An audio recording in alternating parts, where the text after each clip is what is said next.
What I love about it is this thing was really organized by young people. I've been to a lot of the Veterans for Peace protests in Washington. I went to Quantico for Bradley Manning. It was mostly older people, and mostly a lot of it was Vietnam. Yes. But all of a sudden, man, all these kids show up here. Union job? This is the people's job. People's job, all right.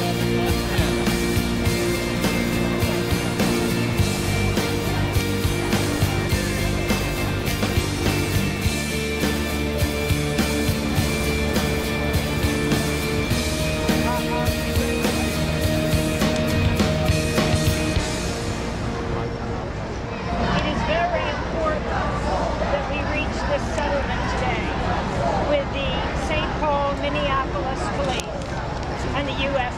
Secret Service to challenge how the authorities are dealing with press at public events. Journalists and everyone who exercises their right to speak, their right to dissent, their right to document what the government is doing and spread that information serve an absolutely vital function in our society.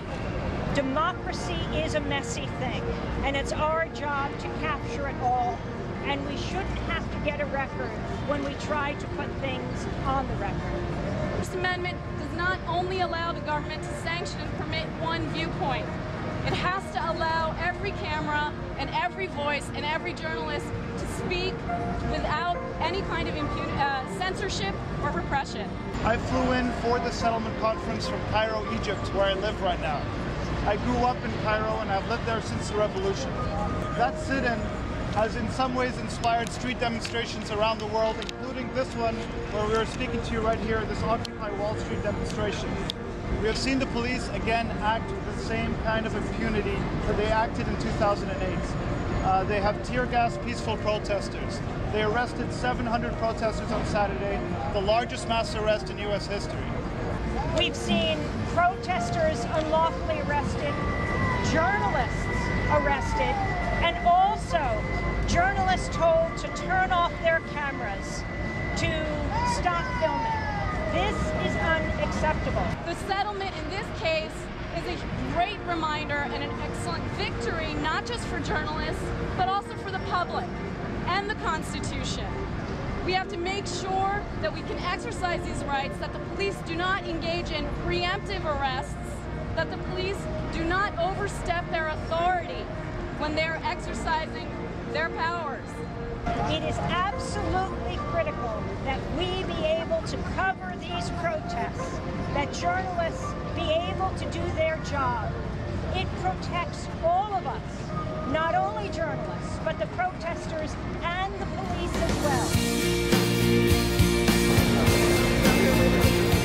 I'm just standing back and watching in amazement and admiration at how well these kids have organized this, and the fact that they've been like pushing a philosophy of nonviolent protest from the very beginning. And I haven't seen anything like this where there weren't at least some point, drunk fist fights or some kind of trouble, outside trouble. People have managed to keep this whole thing so well organized and under control that it's the only way it is working is because they did that. Good. But all props to these kids. It is essential to the functioning of a democratic society, and it is absolutely critical that we have a forum where different views can be heard. So often not even a fringe minority or a silent majority, but a silenced majority.